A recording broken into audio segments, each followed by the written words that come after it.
not together. Hare Krishna, welcoming you all to 18 days Bhagavad Gita course. And today we are going to see the 6th chapter. Already almost we are coming first phase. Like there are six chapters, I'll tell you in detail later. So we will be completing 6 chapters now. Very interesting, and we proceed further. Yeah. So, I mean, all these lessons, all this course we are learning from ISKCON Mangalore. We have come to the temple, Sri Radha Govinda temple. Let us submit, let us pay our obeisances and just let us pray for all the, intelligence and whatever he has to give us, just bestow sumptuously on us, so that, we will be able to understand what is written in Bhagavad Gita, so that we can take it in us and we will implement in our life, so that we will be a better citizen. So that is what it is, a life manual. So that is our motive, and not to know what Arjuna said, what Krishna said and what Arjuna said. It is none of our business, but we are supposed to learn. There's not only shloka, the meaning of the shloka, and we have to implement in our life. Yeah. I'm just saying once Hare Krishna Mahamantra, you all can say in your mute, but Hare Krishna, Krishna Krishna, Hare Hare, Hare Rama, Rama Rama, Hare Hare. This is nobody's taking for granted. Hare Krishna. Om Namo Bhagavate Vasudevaya. Om Namo Bhagavate Vasudevaya. Om Namo Bhagavate Vasudevaya. Om Ajnanatimidandasya Jnananjana Shalakaya Chakshurunmilitam Yena Tasmai Shri Gurave Namaha. Shri Chaitanya Manobhishtam Stapitam Yena Bhutale Swayam Rupa Kada Mahyam Dadati Swapadantikam Bandiham Shri Guru Shri Yuta Padakamalam Shri Gurun Vaishnavansha Shri Rupam Sagrajatam Sahagana Raghunathanvitam Tam Sajivam Sadvaitam Savadhutam Parijana Sahitam Krishna Chaitanya Devam Shri Radha Krishna Padan Sahagana Lalita Shri Vishakhanvitamsa. He Krishna Karuna Sindhu Deenabandhu Jagatpate Gopesha Gopika Kanta Radha Kanta Namostute Tapta Kanchana Gaurangi Radhe Vrindavaneshwari Vrishabhanusute Devi Pranamami Hari Priye Vancha Kalpatarubhyascha Kripa Sindhubhya Evacha Patitanam Pavanebhyo Vaishnavebhyo Namo Namaha. Namo Brahmanya Devaya Go Brahmana Hitaya Cha Jagadhitaya Krishnaya Govindaya Namo Namaha.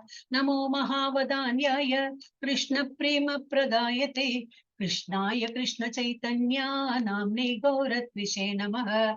Gurave Gaurachandraya Radhikaya Tadalaye Krishnaya Krishna Bhaktaya Tadbhaktaya Namo Namaha.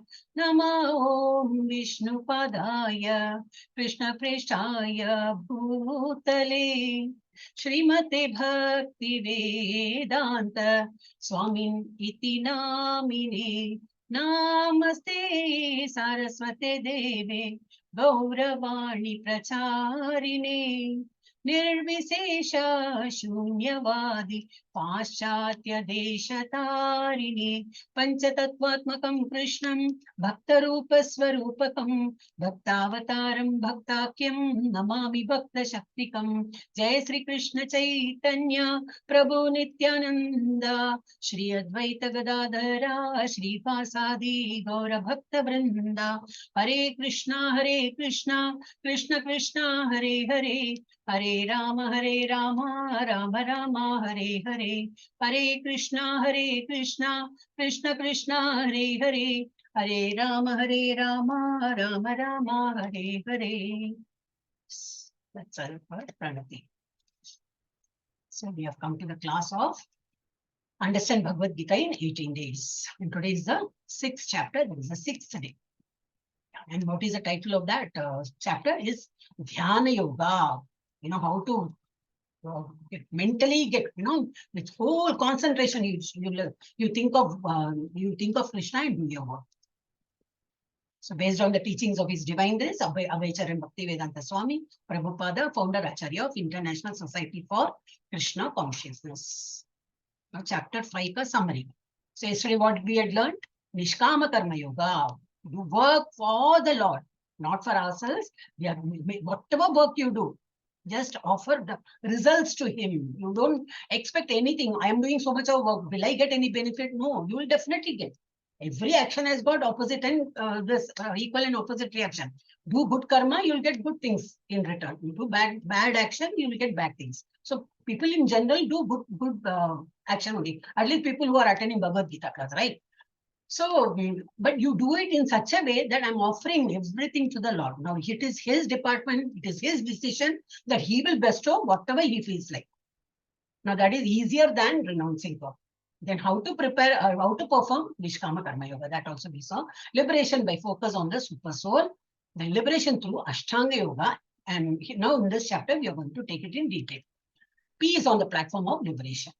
Finally, we saw that shloka. How do you get peace? When you know that He is the controller of everything. He is a Suhritam Sarva Bhutanam. He is friendly to all the living beings. When you know all these facts, you will be at peace. You will have total faith in the Lord, and you will have no fear at all. Fearlessness should be the main motive. Once you have total faith in the Lord, you will have no fear about your this life. What will happen to me tomorrow? My future. You need not have to worry. God is there. He will take care of everything, because He assuringly He's saying many shlokas saying that Arjuna, tell everybody, tell devotees that I am there to take care of them. Don't worry. Yes. And then what did I do? Oh, it's been repeated. Okay. I thought I deleted it. Okay, chapter 6. Now today what we are going to learn is, and I have to be a little faster because many slides are there. Advancing in yoga through detached work. How are we supposed to do any work? You do your work, but have no attachment to it. Yesterday also we saw that example of lotus leaf. How it is not untouched by there's a water drop in it, but it is not getting attached in. It doesn't get wet. So in the same way, we should not be attached to the karma, whatever action we are doing. Don't expect the result. So we work with a detached mind. Then yoga ruda say there's a ladder. Yoga aruda and yoga ruda. So yoga ruda is the highest stage of bhakti. So we will learn about that also. Then further stages in the practice of yoga. The necessity of controlling the turbulent mind. About mind, it is given how to control your mind. And what Arjuna says, it's very difficult, he says, and what Krishna answers to that, we'll see everything in this detail. Then the destination of the unsuccessful yogi. What happens? This also, I think, yesterday I took. It keeps repeated. And then the topmost yogi. Who is the topmost yogi? Who is the best yogi? That also reveals. So now actual yoga we will see. In case you people are all learning yoga, just see if you're trained to do all this. Is this yoga? No, I don't think you must be learning all these exercises. In case you are learning, that will be termed as bodily exercise. I'm not toning of muscles. You can say body exercise, yeah, whatever term you do, but it is not yoga. Remove the term yoga. So is this yoga? No. Or is this yoga? We say Shirsasan, Shirsasan, but not necessary to be naked and with all that bhasma on your body and stand in the road and all, upside down, not necessary. So or this is yoga? No, this is also not yoga. This is only bodily exercise. Or is this yoga? He's already put his head down in the ground, or one hand up and one leg up and balancing. He can balance for some time, but his mind will not be in the Lord. He will be just waiting when I'll just put both my hands and legs down so that I can balance properly. So is this yoga? No, this is also not yoga. Or is this yoga? There are beer yoga. There are in some places they have beer yoga. And then this lady is like, some too enlarged, I think. Goat. She has kept the goat on her back. This may be like for massaging, it's okay. It just keeps on, it will dance on our shoulder. But otherwise, this cannot be called as yoga. Yeah, this chair yoga in office and all. આજકાલ modern, that computer, all that multinational companies. Oh, the staff, they're working so hard. So they will be given some relaxation time. Please relax yourself. Go into that room and relax and come. Some companies do that. So, they do all the chair yoga and all that. Or there's jogging and, there's bending exercise, all these. These are all called only bodily exercises and not called yoga. So, and many books are also available. There are people who are, selling books. And there are people, fools like us, will buy that book and we will read what is that yoga is all about. Because we have still not learned. Once you learn Bhagavad Gita, you will come to know what is yoga. So this is chair yoga and physical and mental yoga, pregnancy yoga, yoga for wellness, Kaizen yoga, and weight loss yoga, office yoga, tennis yoga, desktop yoga, back yoga, so many things. Even for business success, there are yoga exercises. When you do that, your business will succeed. And there are people who buy that and read. So the one who is making money is the person who has written this book and published, he is making money. So now we are going to learn properly what God has told us in Bhagavad Gita. It is Ashtanga Yoga. And what is Ashtanga Yoga? Ashtanga Yoga involves self-discipline through methods of focusing the mind, meditation, concentration, sitting posture, restraining the movements of the internal circulation of air. Breathing, inhalation and exhalation should be proper. Your lungs should, it should be expanding and should be contracting. That is called proper exercise of that is called yoga. I mean, that is also again not for yoga. These are all the parts of that steps. This is written in Bhagavata. Long back. This has been written in Bhagavatam, which we are going to learn. Yes. So what is Ashtanga Yoga? What is Ashtanga Yoga? It's 8-limbed connection. So what is first one is Yama, Niyama, Asana, Pranayama, Pratyahara, Dharana, Dhyana, and Samadhi. What is Yama? All the details are given in the next slide. I'll just read whatever is given here. Is external discipline. So what exactly is external discipline? It is given in the next slide. Niyama. Niyama is internal discipline. Asana, posture, how you are supposed to sit erect, like meditation seat. Then pranayama, regulative, controlling your breath. From one nostril, you take the breath inside, hold it for some time, again you breathe it out. Then with that vacuum, you just hold it for some time. Again, you breathe from this nostril and leave. And, there's a certain process. So that is called pranayama. Then pratyahara, withdrawal of all senses. Just concentrate on the Lord. Then concentration. Again, the further step is concentration, dharana. And then this is meditative absorption, which is dhyana. And then last is samadhi, which is the highest thing where you just leave the body. You just leave. Your breath just goes out of your body. Everything is controlled. We can't reach to that level. What we can maximum do is Yama, Niyama, Asana, Pranayama, Pratyahara, till Dharana we can do. Aram se, like at this stage also, we can reach till this level. This level is a bit difficult at this stage. Then maximum we can do to this level, but not Samadhi right now we won't be able to do. Only great saints can. So now what this is explained in detail. Yoga is not just physical exercise. The word yoga comes from the Sanskrit word yuj. What is that yuj means? Yujyate. Yujyate anena iti yoga. Means yoga is joining or uniting or binding with the Supreme. How do you bind with the Supreme? Not the Lord comes and you come and you get merged. No, not like that. Two thoughts. So Ashtanga Yoga means 8 limbs of yoga. It is an 8-step process of connecting with the Supreme Being by meditating on his form in the heart. You just meditate. So that is so what is the first step? The first element called Yama. So what is that? External discipline. That is what we learn. No? And what is that external discipline? Consists of 5 different ethical principles. Truth. Speak truth. Always speak the truth. Non-violence, covetousness, condemnation, and abstention. Abstention from stealing. Abstain from stealing. What is yours, you just take it. If it is not yours, just leave it. It is not yours. So just abstain from stealing. Then the second element, niyama, which is an internal discipline, we said, no? What that consists of what? Self-consciousness, penance, contentment, worship, and purity. This is what your soul needs. So all these things when you do, your soul becomes happy.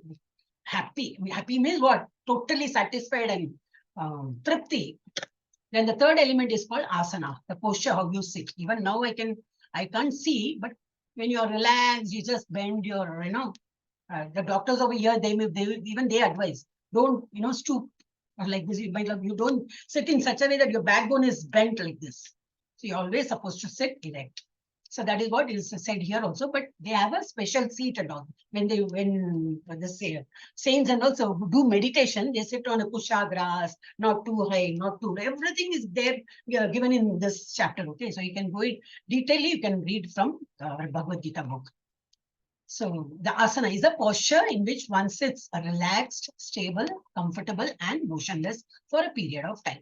The fourth element is called pranayama or breath control in the inflow and outflow of breath. The fifth element is called pratyahara, is detachment from the senses. That is what we learned here. And the sixth element is called dharana, is concentration of the mind. And seventh element is called dhyana, is the process of establishing the mind. And the eighth is the Ashtanga Yoga, no? eight different elements. Eighth element is called samadhi, is complete union with the Supreme Being in his unconscious state. It's the highest level of highest level. Okay, that much we can understand. So what we maximum we can try to learn is right from niyama to pratyahara. Little bit of dharana also we can. I mean, dharana we can do. Dhyana also we can do. Yes. So now it is all in different shlokas it's given. So that is also important. We can learn. So in 6.10 it is given about yama. That is what is the meaning written there? He should live alone in the secluded place and should always carefully control his mind.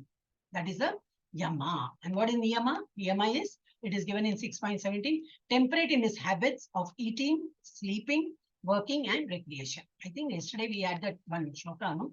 Person who sleeps more, or no, I think it's me, who sleeps very less, or who eats more, or who eats like very less, they cannot, they cannot do yoga and they cannot not achieve the result what they are expected to do. Then asana, how the asana from 11 to 14 is given in detail. Lay kusha grass. There's a type of grasses you have to lay that on the ground and then cover it with a deer skin. The seat should neither be too high nor too low and should be situated in a sacred place. One should hold one's body, neck, and the head erect in a straight line. Just imagine in Bhagavad Gita, all these things Bhagavan has given. So this isn't it a life manual then? So whatever how we have to behave, how not to behave, everything he has given. And each chapter, each verse will teach us what we are supposed to take it. So you just sit in such a way that your body is erect, your neck, head, and all in one line, erect in the straight line, and stare steadily at the tip of the nose. The tip of the nose, you have to just put your both eyes together and stare steadily. Thus, with an unagitated, subdued mind, devoid of fear, completely free from sex life, one should meditate upon me. No hindrance, nothing. I'm just free. I'm just going to concentrate on God. So that is how the asana contains everything, all these things. Okay. Then pranayama. Pranayama is that breath control. So what is given? It's given in 5.29. Like yesterday's one of the shloka was there. Practice stopping the movement of the outgoing breath into the incoming and incoming breath into the outgoing, and thus at last remain in trance. Yes, next is pratyahara. It is given in 6.15. Cessation of material existence. Just forget that you are existing. Just be like when you go to sleep, you don't remember, like you're not in your conscious state. The same way when you are awake also, when you do meditation, you're sitting erect, but your concentration is so much that you forget that where you're sitting, what you're doing. Your eyes will be closed, your eyes will be just focusing on this nose, and then your full concentration is on the Lord. And then dharana. Dharana is given in 6.18. Disciplines his mental activities and becomes situated in transcendence. Devoid of all material desires, he is said to have attained yoga. No material desires at all. He just reaches that stage and he has no material desire. So he has almost achieved yoga. So yoga comes there only. Not lifting your hand and lifting your leg and I did yoga. That is not yoga. Then dhyana. What is dhyana? As a lamp in a windless place does not waver, so the transcendentalist, whose mind is controlled, remains always steady in his meditation on the transcendent self. Samadhi. And Samadhi 20 to 23 is given. One is never shaken, even in the midst of greatest difficulty. This indeed is actually freedom from all miseries arising from material contact. So all these things are given in detail. At this stage, in the level 1 stage, let us not go so much deep. In level 2, yes, it will be very interesting. You will be learning all this shloka in detail and it will take time also. only 2 days a week. So it will be very interesting. After this 18 days course, you all can join level 2. Everybody will be eligible to join L2. And you can, of course, I mean, if you feel, no, I'm not thorough with level 1, what am I going to do in level 2? You can continue level 1 and you can also do your level 2. So are you willing to give this yoga system a try? Why not? We can always try this system. Okay. Yes. So, okay, this is given. Okay, during Guru Dronacharya's training, Arjuna's mind is focused on the target of the bird side. There's always often quoted example. So Arjuna was so bewildered right from first chapter. This example is given. He is so strong. He's so focused. Still, he gets bewildered. So when he was small, when the training was given, everybody else, like other Pandavas and Kauravas, they had different, when they were asked to hit that bird's eye. So they were asked, like, what are you able to see? Are you able to focus? They say yes. So what are you able to see? They say, yeah, the wings and that branches and that flower and this and that.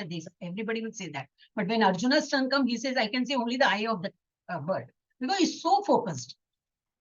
And when they go to this Vanvas, Arjuna and his, Arjuna and his brothers remain focused on their goals and more prepared during their 13 years exile for the challenges that lay ahead. So they were all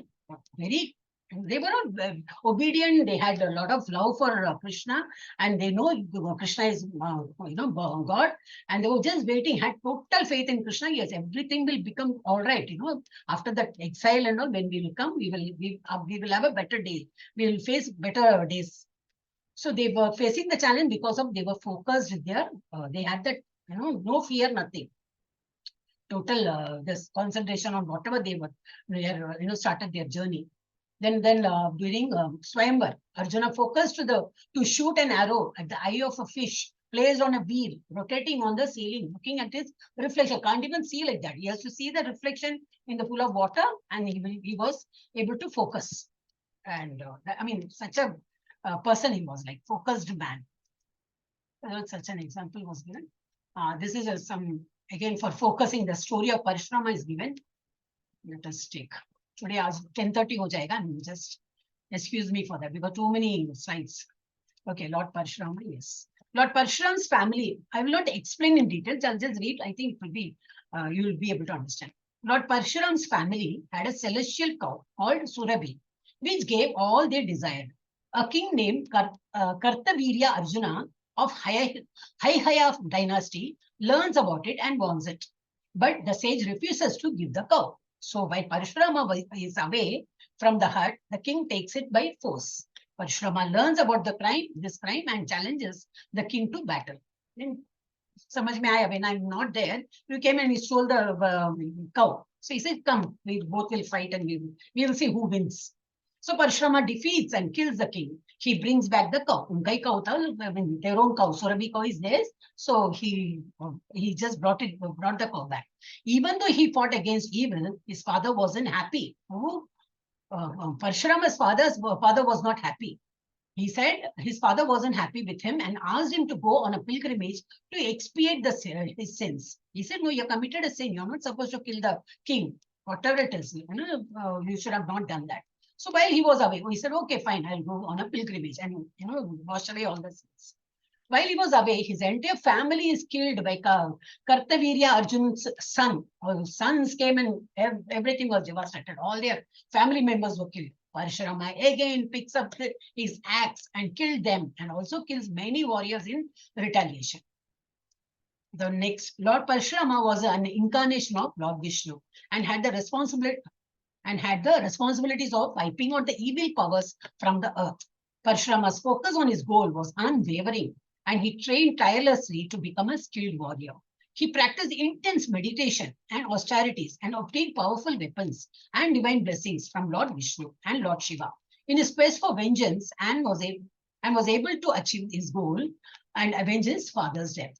It's all about fighting. Okay. Then Nara and Narayana were two sages who were known for their extraordinary power. This is another story.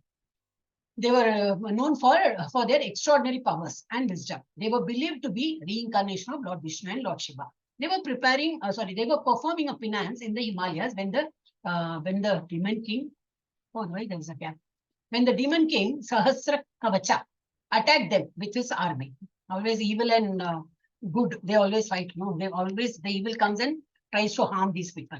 So the two sages did not waver and remain focused on their goal of completing their penance. Even when Sahasra Kavacha used his Brahmastra that could destroy the entire universe, Nara and Narayana were determined to complete their penance and were protected by the divine energy of their meditation. The demon king was finally defeated and the two sages emerged victorious. Their unwavering focus on their goal of completing their penance, despite the challenges and obstacles that came their way, earned them the respect and admiration of gods and goddesses. So in both the stories, what we have learned is totally focused. Whatever job you have taken, just focus on it, remain silent. But they fought and they won the war also. Okay. Then the story of Narayana teaches us the importance of staying focused on our goals, even in the face of adversity.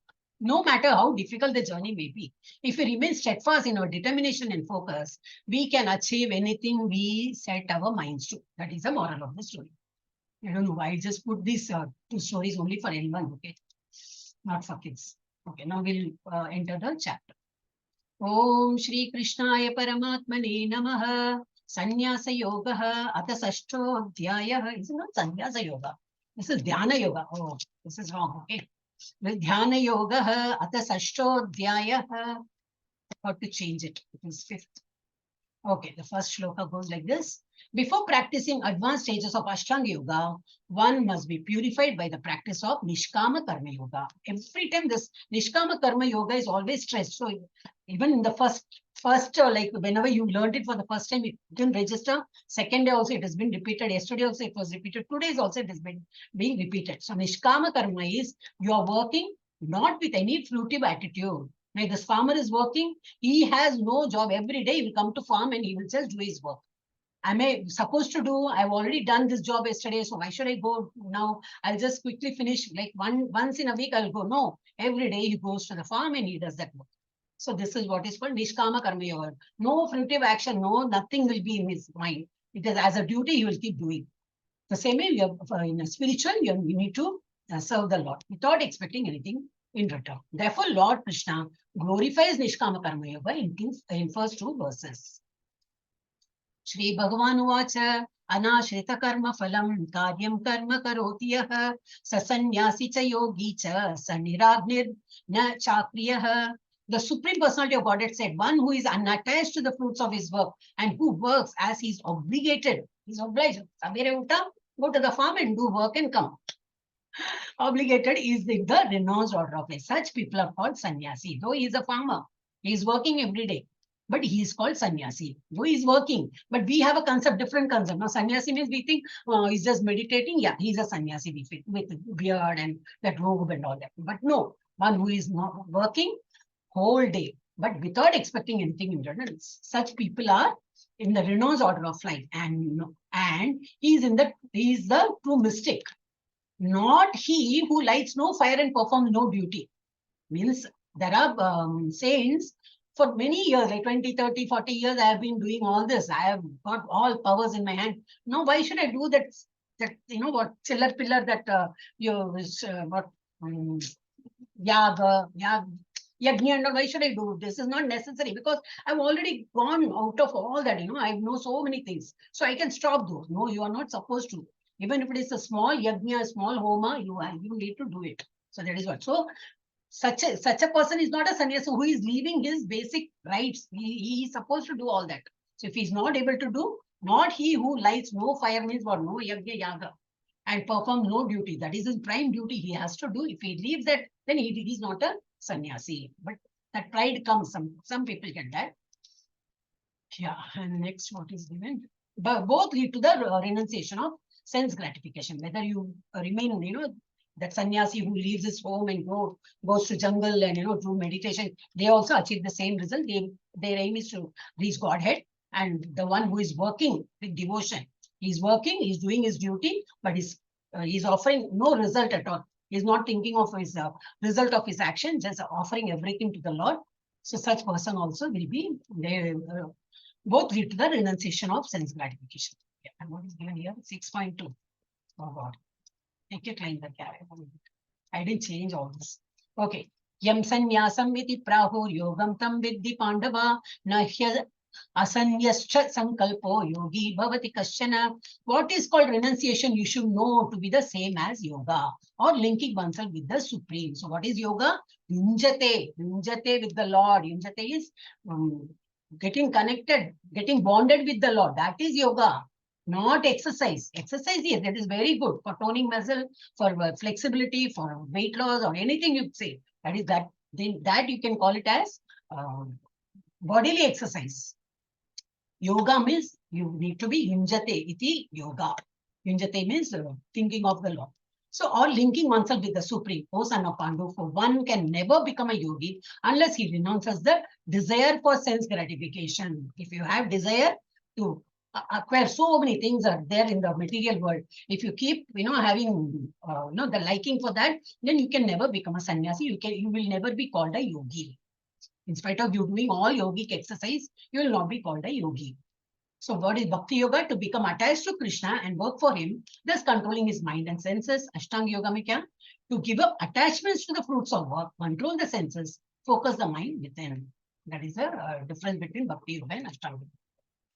Yeah, and this is 6.6. Bandhur atmatmanasya yena atmaiva atmanajitah anatmanastu shatrutve bhaktetatmaiva shatruvat. For him who has conquered the mind, now we are changing the topic to mind. For him who has conquered the mind is the best of friends. But for one who has failed to do so, his mind will remain the greatest enemy. The mind will ask, I think we have done that fourth chapter with the last slide we saw, that, 5 horses. And the 5 horses are what? The 5 senses. And that has to be controlled through what? Through the mind. That is that, that hair, you need to keep it. You have to control all the senses through your mind. So once you have a control, once you control the senses through your mind, then your mind becomes your best friend. Whatever you say, it will say, yes, master. But if you just give way, the eyes will say, I want to see something. The nose will say, I want to smell something. Mouth will say, I always want to eat something. So for everything, if you say yes, then it's gone. Your mind is not in your control. It becomes your greatest enemy. So one need to control. For him who has conquered the mind is the best of friends. But for one who has failed to do so, his mind will remain the greatest enemy. So what we have to learn from here is control your mind. The mind may ask for anything. It will try to pacify all the sense organs. It will try to, give all excuses. But we need to be very stern and strong. We should say, time pe sab mil jayega. Right now, we are in Bhagavad Gita class. Be quiet. Listen to this. After 10 o'clock, you will get it. 10:30. Today, not 10 o'clock, 10:30. You should tell your mind like that. Okay, so be in one same place. Don't move. Then 6.16. Nati ashnastu yogasti na chaikantam anashnatah na chati swapnashilasya jagrato naivacha Arjuna. There is no possibility of one's becoming a yogi. Oh Arjuna, if one eats too much or eats too little, sleeps too much or does not sleep sleep enough. So, you need to have proper. It depends. Okay, if you're very old and all, you 4 hours, 5 hours sleep is okay. But if you're very active, young and all, you need at least 7 to 8 hours sleep. No, I want to become yogi, but I will sleep more. Then you can't become yogi. No, I want to do Japan, I will sleep only for 2 hours. I'm just young as 25. No, then also you cannot become yogi. Somewhere it will affect you. The moment you sit for meditation, you'll fall asleep. You will get sleep that time. So this is what Prabhupada had written as a purport in 6.16. Yes, and 6.24. Quickly we are moving forward because we can't cover all the shlokas here. Okay, in level 2, you complete all the shlokas. Very interesting it will be. So we all can be level 2. Sanishchayena yoktavyo yogo nirvinna chetasa sankalpa prabhavan kaman styaktva sarvan asheshatah manasevendriya gramam viniyamya samantatah. So what is given here? One should engage oneself in the practice of yoga with determination and faith. On whom? On the Lord. And not be deviated from the path. Aaj kiya, 2 days I did, 3rd day I'm getting bored. I will not do. My mind is wavering. I have no faith. Then it won't work. So every day we need to have, first of all, faith. And every day with determination, we have to practice. Without exception, without no excuse at all. all material desires born of mental speculation and thus control all the senses on all sides by the mind. With the mind, you have to control everything, no mental speculation. I say, like how God lifted with his little finger when he was 6 years old. How can that be possible? All sort of question. How did he kill Putana? How did he kill Trinavarta? How did he kill, Sadakasura and all those?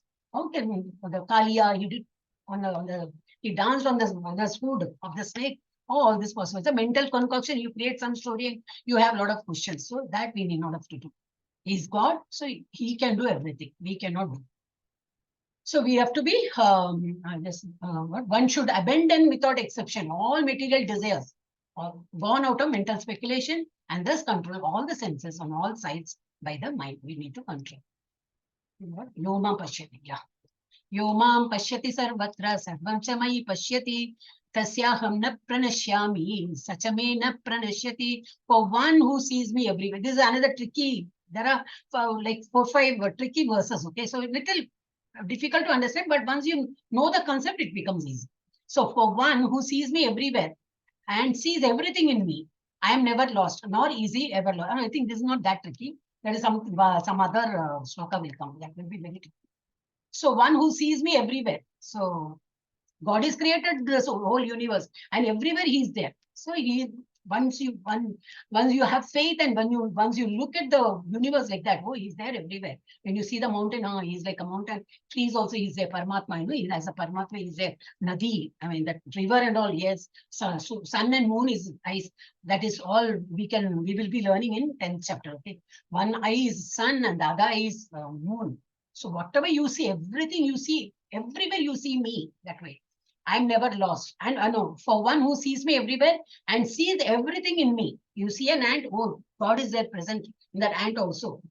Elephant, oh, the God is there in elephant also. And whatever I'm seeing in the outside world or wherever, whatever, everywhere God is there. Once you realize all that, I am never lost, nor He is ever lost to me also. So God, that shows you have absorbed Lord in you. So that's why you're able to see Lord everywhere.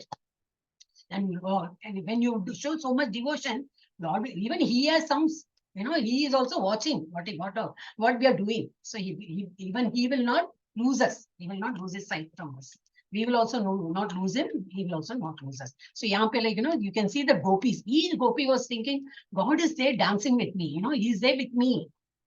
The other gopi must be thinking, boy, why that girl is just dancing? Krishna is with me. He's dancing with me. So everyone felt that intimacy with Lord. And that sort of a feeling one should get. He's there everywhere as the sun's rays fall on, all the whole universe. The same way God is there everywhere. So you have to see with that eye. What is a 3D? We should need that 3D eye to see all these things. And that 3D you will get only through bhakti.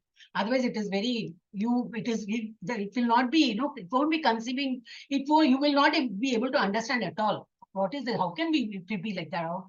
You say, He's there in Goloka Vrindavana. Then you say He's there in your heart also as a small peck. Then He's there everywhere. How can that be possible? It will not be understood.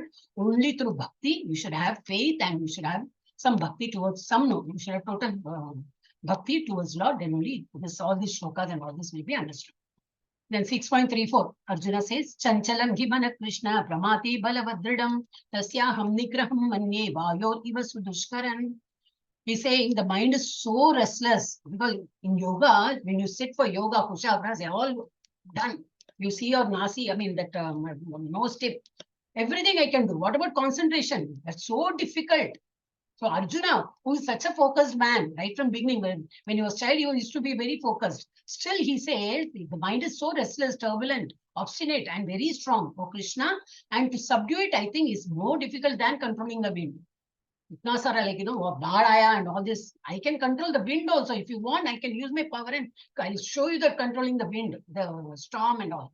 But to control mind is very difficult. If Arjuna cannot control his mind, who are we?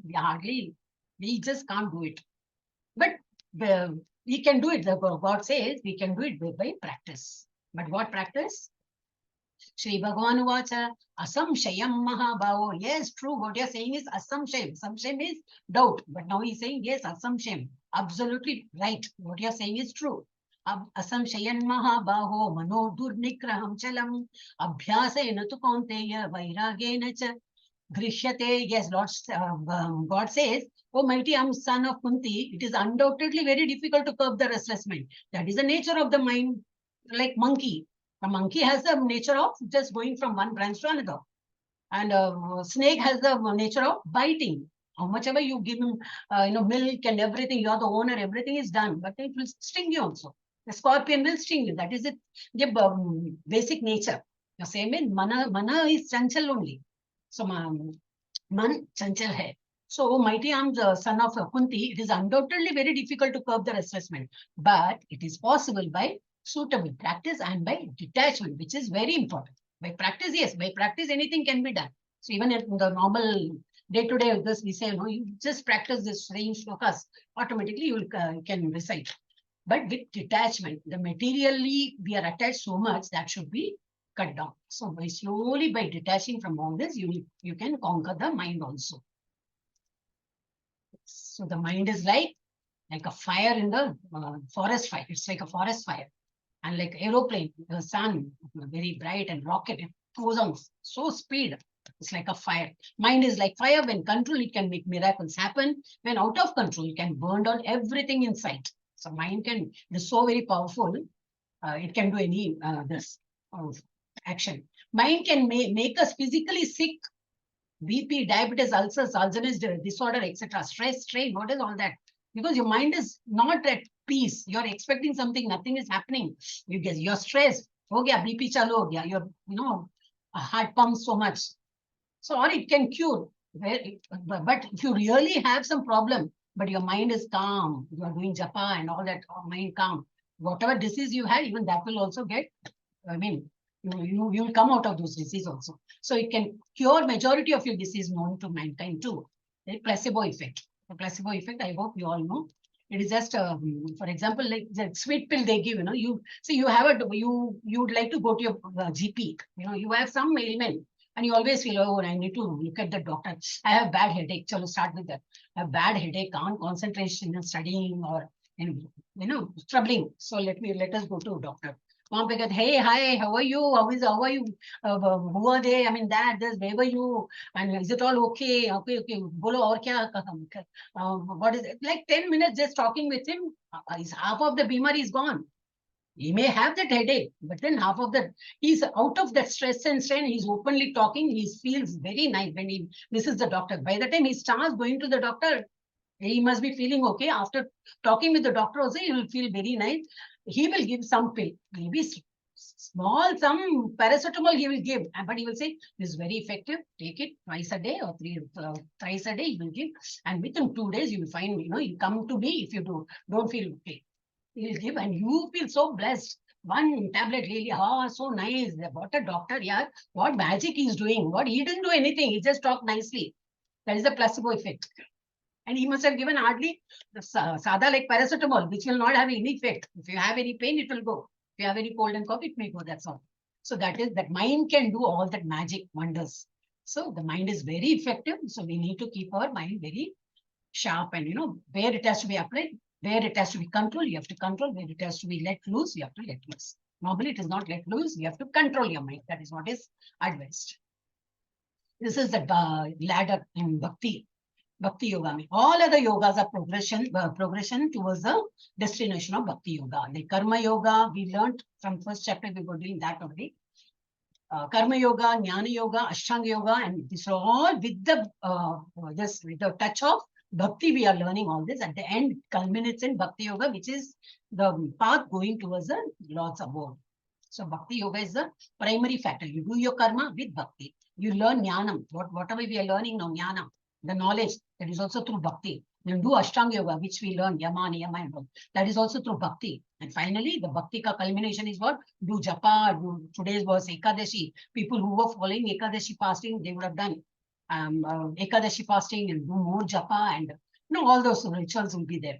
So when you do all that, it is all leading toward Bhakti Yoga. You just go near Lord, and it is the path. That is the hierarchy. Yeah.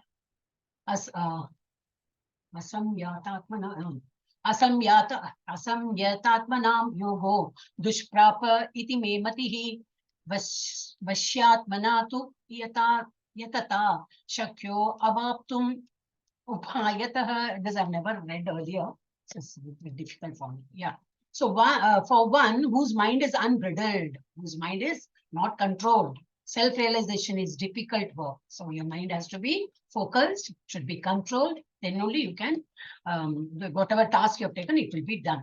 Self-realization is a difficult work for them. But he whose mind is controlled and who strives by appropriate means is assured of success. That is my opinion. God says the same thing. I mean, the shloka, he says that Prabhupada has given the purport. Trying to practice yoga while engaging the mind in material enjoyment is like trying to ignite a fire while pouring water into it.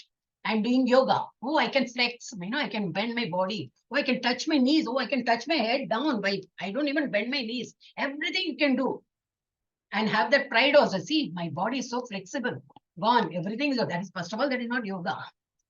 And so material enjoyment is only materially you would like to become famous. All these things you could do. If you are doing that, with that in mind.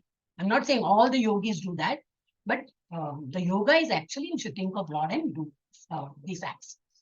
So it is like trying to, while engaging the mind in material enjoyment, it's like trying to ignite a fire while pouring water into it. Similarly, yoga practice without mental control is a waste of time. I'm not saying this, Prabhupada says. Hare Krishna. So is mind our friend or an enemy? Is mind a friend or an enemy? It depends how you tackle it. You keep it as a friend, it will remain a friend, or you just let loose, give him whatever he asks for it, and it becomes our enemy. This also is okay. Arjuna vacha ayati shraddhayopeto yogachalita manasa aprapya yoga samsiddhim kam gatim Krishna gachati. Arjuna says, oh Krishna, what is the destination of unsuccessful transcendentalist?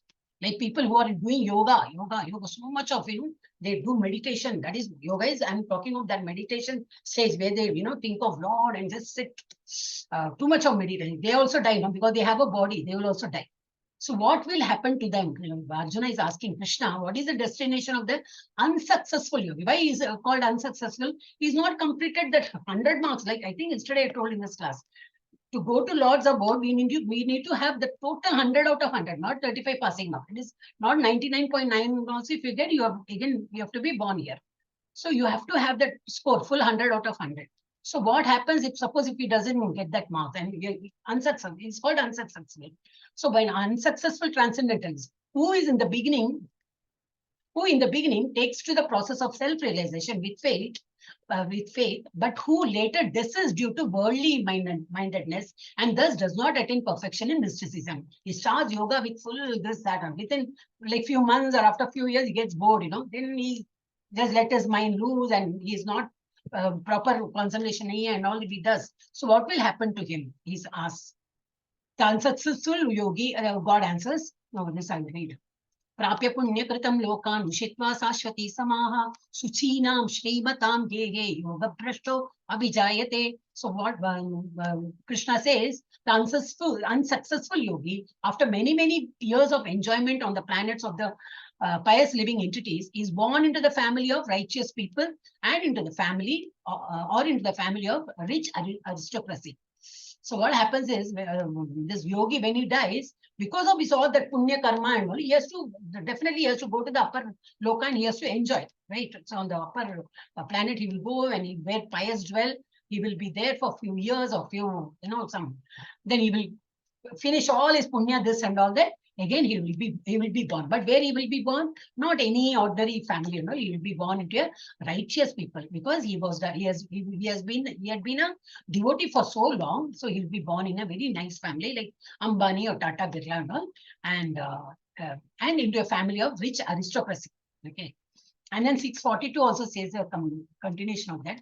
Atava yoginam eva kule bhavati dhimatam etad durlabhataram loke janmayat idrisham. Or if unsuccessful after a long period, this is okay. This is the difference is the unsuccessful yogi after many years of enjoyment on the planet of pious living will come back. This is if unsuccessful after long practice of yoga. He's done for many years, like 50 years he was there doing that practice. Still he is unable to succeed. He is again born. So where he will be born? He takes his birth in the family of transcendentalists. who are surely great in wisdom. Certainly, such a birth is rare in this world. He will be born in a family where totally like pious and almost all godliness will be there. So he'll be born in that such a family, and such birth is very rare. That also he has written. Durlabam. It is very rare to be born in such a family. Yes. Because he has done yoga practice for so long, but still he is unable to go to, Golaka Vrindavan for some, 0.99, 0.001% he has missed. So he will be born in such a pious family.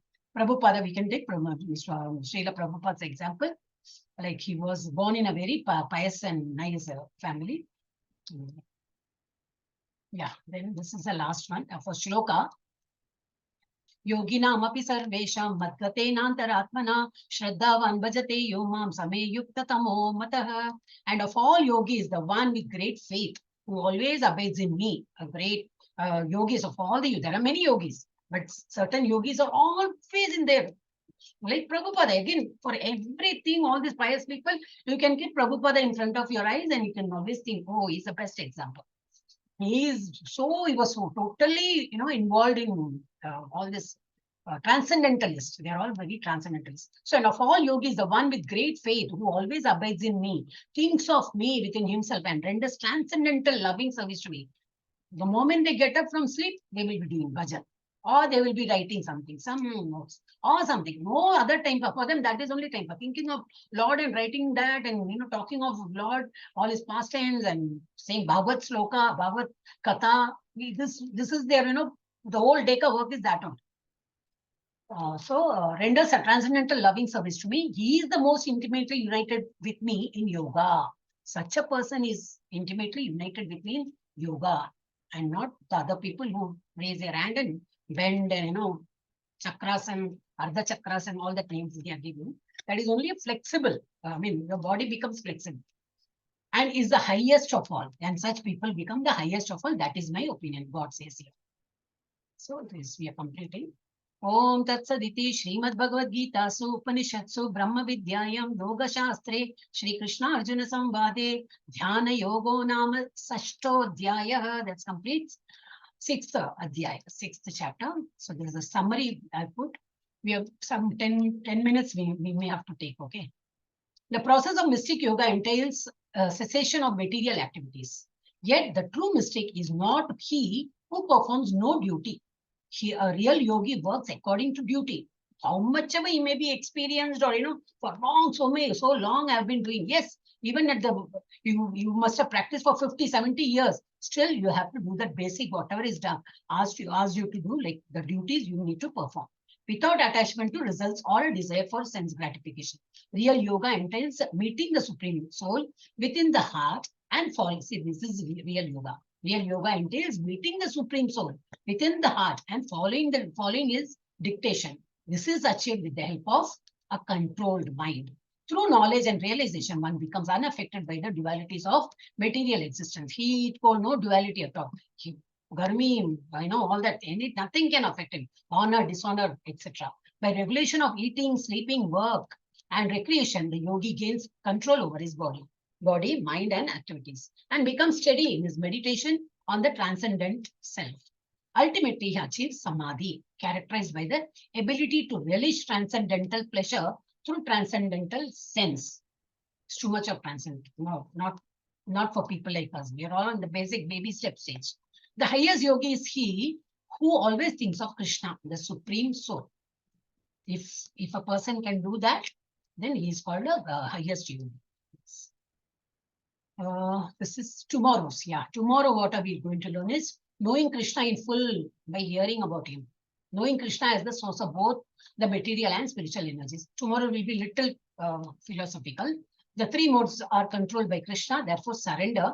The impious lack of knowledge and never surrender. The impious, there is people who are wicked-minded and all that. They lack knowledge, so they never surrender to Krishna. But the pious develop knowledge and they surrender. Others who have no knowledge, those who surrender to demigods, they have knowledge, but then as good as no knowledge, because they, in spite of knowing Adha, they know everything, and they surrender to demigods. Those who are impersonalists, that also we'll see tomorrow. The bewildered, what is impersonalist? We believe God as a person. So we are all personalists. People who believe in a Brahman form. God has no rupa, arupa form. They are called impersonalists. Tomorrow we'll do it in detail.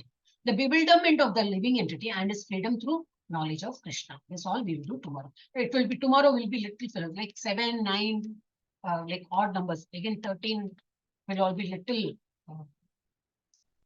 Yeah, so different yoga practices for different yoga. I think we had done earlier also. Satya Yoga, they're supposed to sit like this and go to jungle and be alone and sit in meditative pose, and that is how we have to pray a lot. That is what was prescribed in Satya Yuga.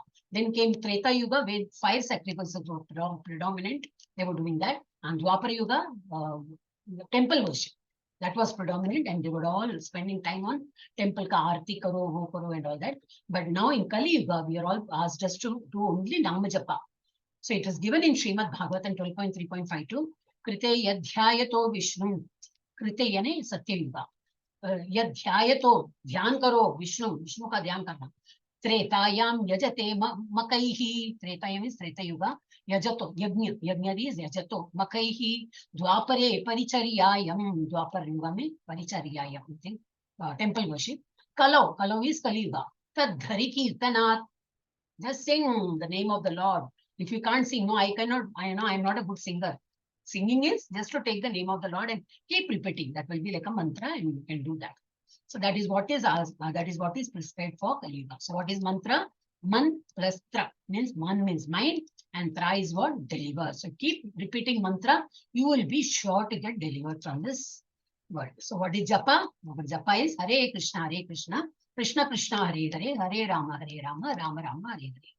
So all these days we were saying, do that, do this. Is there any scriptural evidence? So today is the date where we will open all that Pandora box, Pandora's box, and you'll see in what scriptures it has been given like that. Or I say fake diya, nothing like that. It is given in so many scriptures which we can see today. Scriptural references for chanting the holy names of the Lord. First is scriptural reference ke Narayana Samhita. It is given Dwapare Janer Vishnu. I mean, we just read, no, the same thing. Kalo tu nama mantra pujyate Bhagwan Hari. There's a different. Dwapare Janer Vishnu. Parichatrais tu kevalo. Kalo tu nama matreya pujyate Bhagwan Hari. The little difference in the wordings. In the age of Kali, people should simply chant the holy names of the Supreme Personality of Godhead. Where it is given in Narayana Samhita. So we are following that. And Kali Santarshana Upanishad also says the same thing.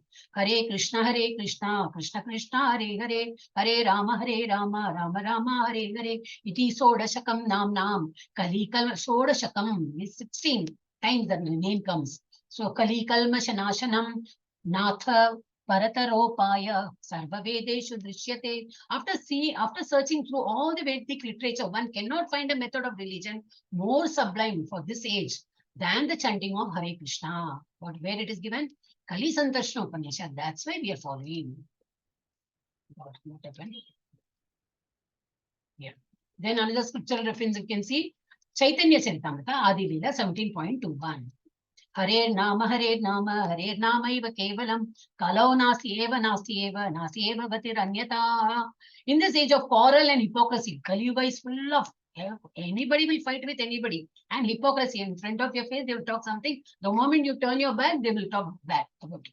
It is there, it will happen. That is what is Kali Yuga is all.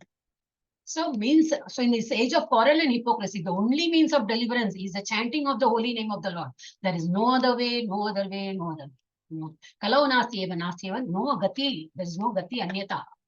Then in Sri Chaitanya Charitamrita Antya Leela, 20 point, there's Chaitanya Charitamrita, there are 3 parts, Adi Leela, Madhya Leela and Antya Leela. It's a huge voluminous book. Namna Makari Bahuda, Nija Sarva Saktais, Tatra Pita Niyamitha, Smaranena Kalaha, Eta Drishita Vakripa, Bhagavan Mamapi, Durdaiva Midrisham, Ija Ihajanina Anuragaha. My Lord, O Supreme Personality of Godhead, in your holy name there is all good fortune for the living entity. And therefore, you have many names such as Kanaya, Govinda. You have invested all your potencies in those names. Normally, what we do, we keep a photo, we have chadaya, all that, flowers, then you pray. But here, only take the name of the Lord because he has invested all his grace in that. You just take the name and you get all entire blessings. So they say, you have invested all your potencies in those names, and there are no hard and fast rules for remembering them. Anytime you can say Hare Krishna Nam Japa. My dear Lord, although you bestow such mercy upon the fallen conditioned souls by liberally teaching your holy names, I am so unfortunate that I commit offense while chanting the holy name, and therefore I do not achieve attachment for chanting. Hare Krishna, this Chaitanya Mahaprabhu says this. Okay, next is what? Srimad Bhagavatam, 12.3.5. Kaler doshanide rajan asya astiheko mahagunaha Kirtanad eva Krishnasya mukta sangha param braje. My dear king, although Kali is full of faults, there is still one good quality about this age. It is that simply by chanting the Hare Krishna Mahamantra, one can become free from material bondage and be promoted to the transcendental kingdom. So it is given in Srimad Bhagavatam also. And Bhagavad Gita mein bola. In 10th chapter it comes. Yajnanam japa yajnyo asmi. I am there in yajna. Which yajna? Japa. Japa. Even that what we are doing japa, it is also like a yajna of sacrifice and the chanting of the holy name japa. So God is there in your japa also. When you do japa, as if you are invoking God, he becomes very pleased. Yeah, so what are we supposed to do? Do's and don'ts for Mahamantra. So what are we supposed to do and what not to do? Chant the Panchatattva mantra before starting to chant the Hare Krishna Mahamantra. Chant audibly. Audibly, just to, you have to listen. You are saying that mantra, you have to listen. Not man mein bol diya, no, not like that. You have to utter it and you have to listen to it. Chant audibly, loud enough to hear the mantra. Pronounce each name distinctly. Chant with respect, devotion, and concentration. You can chant in any place, sitting or walking, facing any direction, east face, west, nothing like that. And everywhere God is there, you will listen. You can chant at any time. However, it is recommended to chant during the early morning hours, Brahma Muhurta. So only we have that Brahma Muhurta.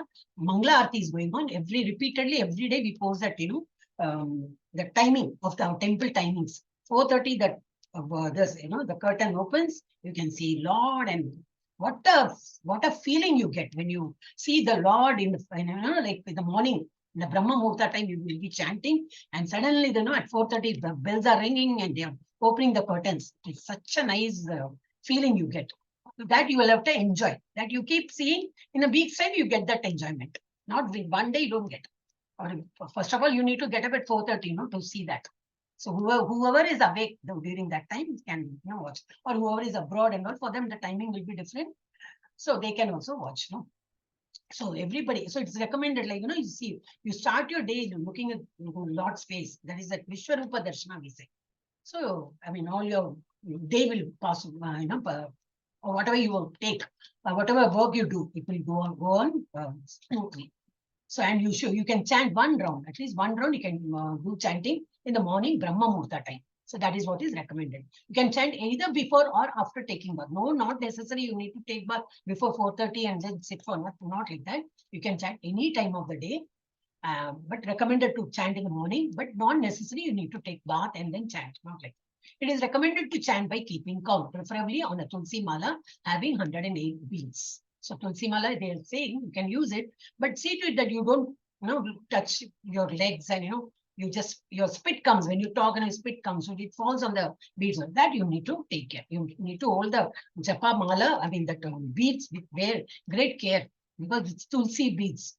So, or else you can use any mala, neem beads, mala will be available, and then crystal, and then wooden beads. Wooden beads are also there. That is a safer one. Then once you're getting used to, you can buy Tulsi Mala and you can start chanting. Why it is recommended to have the count? Because you will know, am I chanting only 5 minutes, 10 minutes? Oh, he has given me. I'm a Karodpati with all my system working fine. So I should be chanting more. So you'll be motivated to chant more when you keep count. Yeah. The next is what not to do. Yes. Don'ts for chanting the Mahamantra. One should not chant only a portion of Mahamantra. One should not chant on the Krishna bead of the Japamala. This is Krishna bead. One should not say one portion. Means Hare Krishna, Krishna Krishna, Hare Krishna. That is not recommended. You need to complete with Hare Rama, Rama Rama, Hare. Some people shorten that Hare. You should not do that. Take your own time and complete it. And one should not chant on the Krishna beat. When it comes to Krishna beat, stop it, rotate it. I hope you all know how to hold Japamala. If it is okay, then otherwise, after the end of this class, I can show you.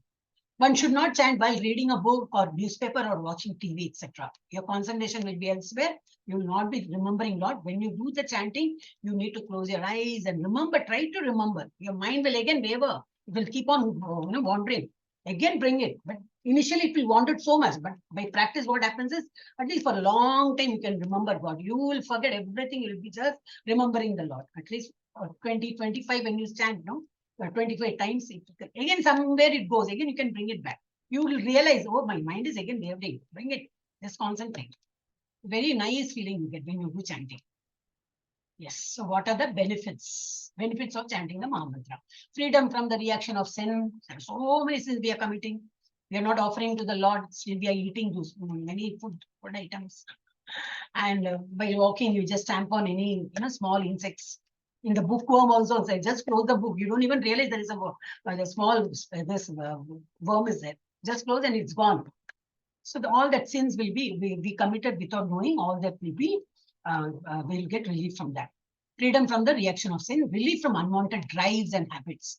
Naturally, you're with good satsangis, so you won't get bad habits. Chance you don't get attracted to bad habits. In our present condition, we are slaves to any whimsical thoughts and desires. Freedom from anxiety and stress, peace of mind, real happiness and enlightenment. So all these are the benefits. Now what is this? What people say about chanting Hare Krishna. That is long list, okay? It will take 5 minutes. What happened? Hare Krishna, Hare Krishna, Krishna Krishna, Hare Hare, Hare Rama, Hare Rama, Rama Rama, Hare Hare. Hare Krishna, Krishna Krishna, Hare Hare, Hare Rama, Rama Rama, Hare Hare. Hare Krishna, Krishna Krishna, Hare Hare, Hare Rama, Rama Rama, Hare Hare. Hare Krishna, Krishna Krishna, Hare Hare, Hare Rama, Rama Rama, Hare Hare. Hare Krishna, Krishna Krishna, Hare Hare, Hare Rama, Rama Rama, Hare Hare. Hare Krishna, Krishna Krishna, Hare Hare, Hare Rama, Rama Rama, Hare Hare.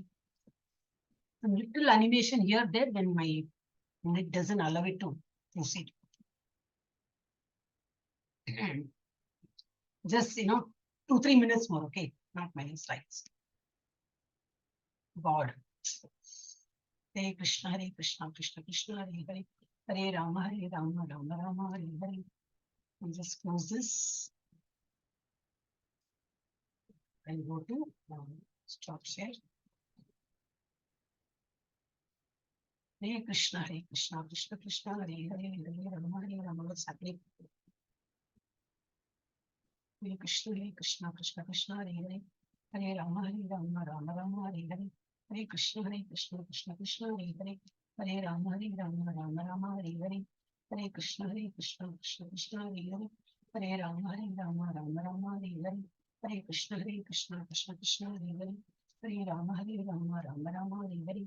Hare Krishna, Krishna, Hare Hare. Please bear with me. I'm just trying to open the window again. Oh, yes. Everything is gone.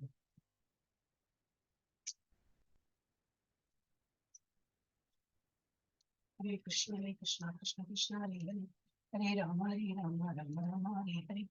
Hare Krishna, Krishna Krishna, Hare Hare, Hare Rama, Rama, Hare Hare. Hare Krishna, Krishna Krishna, Hare Hare, Hare Rama, Rama, Hare Hare. Hare Krishna, Krishna Krishna, Hare Hare, Hare Rama, Rama, Hare Hare. Hare Krishna, Krishna Krishna, Hare Hare, Hare Rama, Rama, Hare Hare. Hare Krishna, Krishna Krishna, Hare Hare, Hare Rama, Rama, Hare Hare. Hare Krishna, Krishna Krishna, Hare Hare, Hare Rama, Rama, Hare Hare. Hare Krishna, Krishna, Hare Hare. So I'll leave it like this.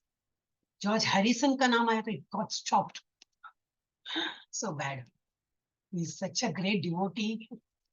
Hare Krishna, Krishna Hare Hare. Yeah, we did all this, no? So we do here also. Benefits, yeah, benefits we did. Now, I hope you're all able to see. No? Just 2-3, I mean, not much, 2 minutes, 2 or 3 minutes, okay?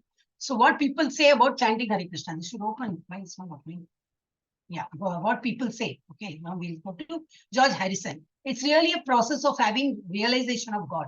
You must have heard about George Harrison, Beatles band, that master, the singer, and he already had a lot of followers. But then with Hare Krishna movement, he got so attracted, and then he says it's really a process of having realization of God. He started including Hare Krishna now, that mantra in his songs also. Then who's the next one? I can't pronounce all these names. I am very poor in that about Western names and all. So Jean-Claude Helich is French name. So I may be pronouncing wrong also. He's the youngest director of 3M Corporation. Everything started happening for me when I began chanting Hare Krishna. So you can imagine so many people have started chanting Hare Krishna. So what is the hesitation of us not doing it? So from tomorrow, when I say who's going to chant Hare Krishna, everybody should say, Mathaji, I will do it. So why are we hesitating to say? I don't understand. Okay, from tomorrow you all can. Then Albert Brush Ford company owner of Ford Motors. Chanting Hare Krishna has made a tremendous impact in my life. So they were all, successful businessmen. So if you want to become successful in business, you can do it. Then Indy Desai, leading Indian industrialist, Apar Limited, GE Apar Lighting, SEMA Tubes, Apar Infotech and all that. So I have been chanting Hare Krishna for many years and I have never found anything more pleasurable. So don't you think we should also, taste that pleasure? So we should be tasting that pleasure. So today was Ekadashi. Actually, you should have started today. Still no harm. Even now, before going to bed, chant 108 times. That is 108 times you can chant. That will have you reap good benefits. Rishikesh Mafatlal, CEO of Mafatlal Fabrics. Chanting Hare Krishna has helped me face all the ups and downs in my life with a great confidence and peace of mind. They're all sharing their experience. Okay. Then Anne Schaffers, Dutch model. All these model, they're a model. Still, they used to do all this, okay? I mean, chanting and all. So chanting helped me give up bad habits. It changed my vision of things. Then what else? Vicky Overton, leading European model. Based, so all these models and Vogue, what is it? Vogue magazine front covers, they're all there. But they do have chanting. By starting to chant Hare Krishna, I feel tremendous happiness. So let us also, involve in it and we'll let us taste. Bruce Kleinberg, Army officer. My outlook towards life is not more brighter after starting to associate with Hare Krishna devotees and chanting the Mahamantra. Not only association, he started chanting Mahamantra. Then Marco Ferrini, Italy stock furniture designer. Chanting makes me feel close to God. That is a realization actually one gets. David Bulls, Master of Social Service Program at Florida State University, researcher for studying the effect of chanting Hare Krishna Mahamantra. Mahamantra significantly reduces stress, depression, and the mode of ignorance and considerably increases mode of goodness. Then Paul Blair, printing executive. When I'm stressed out, I chant. It's one thing which charges my batteries. It clears my mind and brings me back in focus. So we all are going to give a try, okay? Mrs. Sally Raleigh, merchandiser. When I'm nervous, I find chanting very calming. Calming, calming. I made a mistake. I don't get shaken up at little things. Then this is Ramesh Ram, who is the Toronto Health Spa proprietor. Chanting Hare Krishna and reading authorized books on Krishna consciousness has brought me great peace. That's all. So all these famous personalities slides, I mean, they're all saying, that's a proof, like people are all over the world are chanting Hare Krishna mantra. So what stops us for not doing it? I know many people are doing it, but whoever are still hesitant to start, please start as early as possible.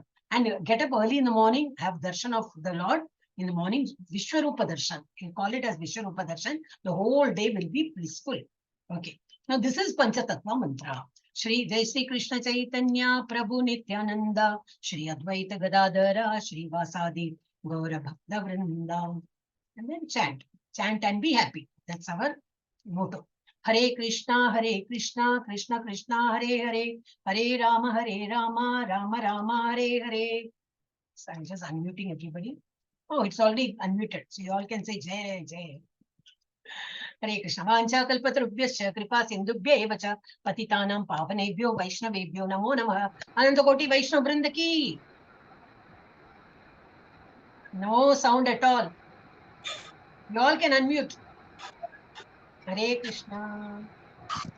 Hare Krishna. Hare Krishna. Hare Krishna. Hare Krishna. Hare Krishna. Hare Krishna. Mathaji, Hare Krishna. Mathaji. Anant Koti Vaishnav Vrinda ki. Jai. Louder, louder. Anant Koti Yeah. Bhakta Vrinda ki. Jai. Srila Prabhupada. Jai. Jai. Hare Krishna Mahamantra ki. Jai.